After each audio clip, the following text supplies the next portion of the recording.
What up, y'all? Appreciate you showing up, hanging out. This is my man. Like and subscribe. So, the word around town is that E3 is happening next year in June sometime, 13th through the 16th. I don't know the exact dates. And I swore I did a video on this before about what E3 needs to be in order to be what it once was. Does that make sense? So now, I totally forgot the company that's in charge of E3. The ESA is technically in charge of E3. They, I guess, own the name and stuff. But they're handing over the actual coordination of the event to the same people who do D23 and PAX and all these other popular and successful cons. And so that's a good step in the right direction. I think it's more of a band-aid for E3 not to be totally irrelevant, because I was listening to the Giant Bombcast today, which was very good today. It was crazily good. I don't know why it was just extra good today, but it was. But they were talking about how for journalists, for the media, why do they need to go to E3? Why? And the main reason is to play like demos and stuff that the general public can't play, behind the scenes, first looks at stuff, right? The problem with that is that the studios have to create these vertical slices, and the vertical slices take a lot of resources. I remember Cory Barlog, I was listening to another podcast, and I didn't even watch the documentary, but someone said in the documentary of God of War 2018, Cory Barlog said it took them 18 months to do that vertical slice of the game that they showed off. And I was like, wow, that's a lot of wasted time. That's a year and a half of wasted time. They could be making the game. Instead, they have to make this little demo slice for people to see it and get hyped.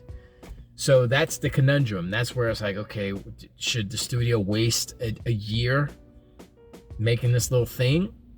I mean, in one hand, I'm like, yes, because that way you get feedback. You get interaction with the people, public and the press, and they say, oh snap, that's dope. Then as a developer, you're on the right track.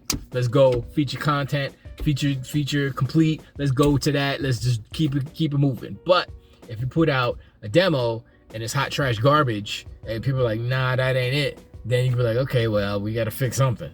So it is a useful tool, but the time it takes for them to create it is just way too long. So I don't know what the answer is. Ideally, the answer is don't take so long to make a vertical slice. That's literally it right there. There has to be a streamlining or an efficiency to these giant games. And maybe these bigger games need to grasp or to adopt the indie game mentality, if that makes sense. Because I'm part of an indie team. Where there's stuff that's moving and changing with the actual studio itself. We're actually changing our studio name, which is kind of exciting. But there's three of us, literally. It's Rafa the programmer, it is Brian the artist and game director, and it is me the sound dude.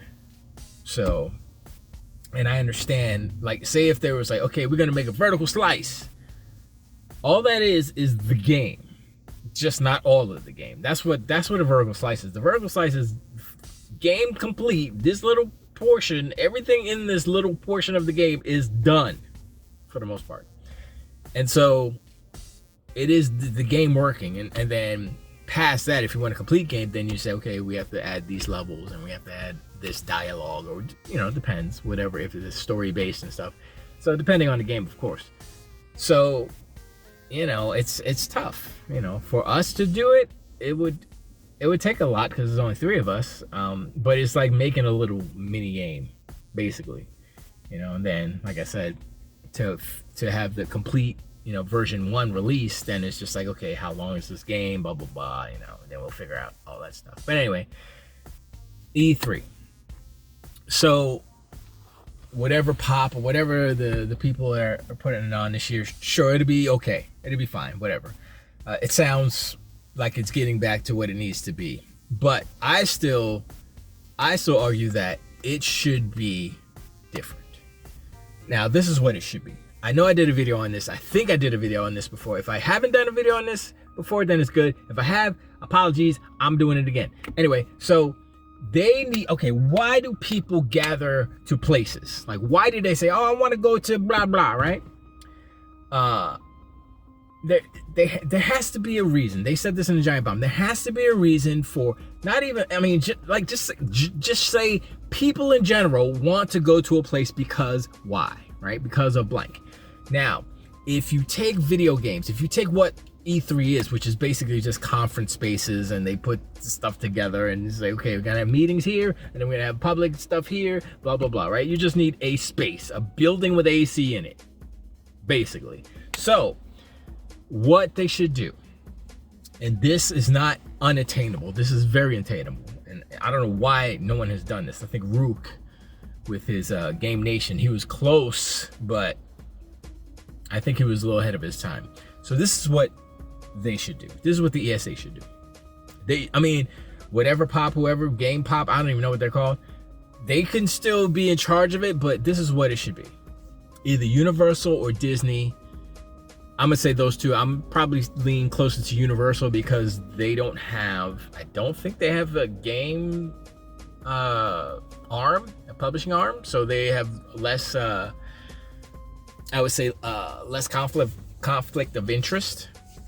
So what there should be is they should build basically an E3 convention center, a convention center, basically, inside of Universal Studios somewhere, all right? And so it's like, I don't know, maybe it's next to City Walk, which is next to Islands of Adventure, which is next to Universal Studios proper. And so what they could do is do that, right? And so one, boom, you have your convention center. It's there all the time. It's built. I mean, you can have other stuff there. Obviously, they can film stuff there. It's Universal Studios, whatever. They have a backlot. They could do it in the backlot. I mean, there's plenty of things that they can do there. They actually have the room there. They have lots there. And I'm talking about Orlando. I'm not talking about California. And so they could have it there. And the reason why it's good, because you can say, okay, you want to go to E3? As I mean, if you're press, you're going there anyway. The company's paying for your trip, right? But they could offer a kind of a E3 special pass for regular people like me who aren't in the media. And you say, okay, well, you pay this much. I don't even know how much it is for regular people like me to go to E3. But let's say, I don't know, $150. You go to E3, you get a ticket to Universal, you get a 2-day, you get a pass, 2-park pass plus E3. So you could go to E3, whatever, you could have all 3 days, you know. You go to E3, check out the floor, whatever, as just a spectator. You can go to Universal, you can go out of the Adventure, City Walk, you can do all that stuff. Well, City Walk's free, but you gotta pay for parking. So it combines an actual location, a destination where people would want to go and chill, and E3, you know, so the business can be taken care of, and regular people can go and chill. So it's more of a spectacle. It's more of something that people would want to do, as opposed to I'm going to LA Convention Center, I don't want to go there, there's nothing else to do around there, whatever, you know. They have to make it a destination that people want to go to, and that's it, really. You know, it's the destination plus the purpose of doing the work for the press. And I mean, the way that it's going right now, the press stuff is there now, but it is being catered more toward fans, which is fine, but ultimately it still needs to cater to the press. So the industry needs to figure out how to make it, how to keep it relevant for the press to spend this money to fly out to Florida, for my example. And that's tricky. So, I mean, you know, we'll see. I think it'll be okay this time around, but you know, as far as long term, it's not sustainable because of the way the online, the whole pandemic shined the light on the fact that you don't need to go anywhere. You can stay home and do everything. You know, send us a code. But I mean, with the leaks, with the Rockstar leaks, I mean, maybe they're gonna, you know, cut back on that stuff. I don't think so, but you know, who knows? And it's cheaper for the companies to work remotely, and it's cheaper for them to not have to pay the ESA or whomever, you know, all these millions of dollars to set up a booth or whatever. So, like I said, if they did it in a Universal Studio setting, then A, they could get the work done that the business needs to be done, and B, they could get more money because they would be getting a cut of each ticket sold for that. And it's not just like, oh, it's E3 or whatever. That's a destination. People are going there anyway, and so they see this and they, oh wait, I like video games. I'm going to Universal. Let's just go spend the extra $50 or whatever and get the E3 pass and go check it out. You know, it just makes sense. I don't know. Let me know in the comments if I'm crazy. I mean, I know I'm crazy, but you know, let me know if that makes sense business-wise. I mean, it's an undertaking, yes. You know, getting all these people, all these contracts, all these companies to agree with this, that, and the third points and all that stuff. Sure. Is it impossible? No, of course it's not. If there's a Nintendo Land, then this is possible. This is more than possible. So let me know. Hit it up. Appreciate y'all hanging out, blah, blah, blah, blah, blah, and all that good, you know. See y'all on the next one.